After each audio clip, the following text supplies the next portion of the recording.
السلام علیکم دوستو، حضرت سیدنا عمران ابن حسین رضی اللہ عنہ سے روایت ہے کہ ایک عورت اللہ کے رسول صلی اللہ علیہ وسلم کی خدمت میں حاضر ہوئی۔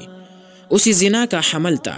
وہ عرض کرنے لگی، یا رسول اللہ صلی اللہ علیہ وسلم، میں وہ کام یعنی زنا کر بیٹی ہوں جس پر حد واجب ہوتی ہے، اب مجھ پر حد قائم فرما دیے۔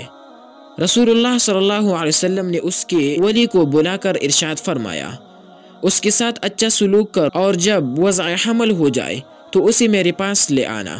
پھر ایسا ہی ہوا، یعنی وضع حمل کے بعد ولی اسے لے کر حاضر خدمت ہو گیا تو رسول اللہ صلی اللہ علیہ وسلم نے حکم دیا کہ اسے اس کے کپڑوں کے ساتھ باندھ دیا جائے، پھر اسے رجم کر دیا جائے۔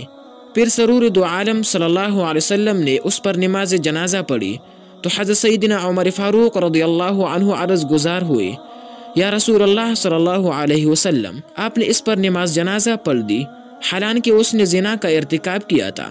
اس پر حضور انور صلی اللہ علیہ وسلم نے ارشاد فرمایا، یقیناً اس نے ایسی توبہ کی ہے کہ اگر اس کی یہ توبہ اہل مدینہ کے 70 افراد پر تقسیم کر دی جائے تو انہیں کافی ہو جائے، یعنی ان کی مغفرت ہو جائے۔ اور کیا تم اس سے افضل کوئی عمل پاتے ہو کہ اس نے اپنی جان خود اللہ کے لیے پیش کر دی؟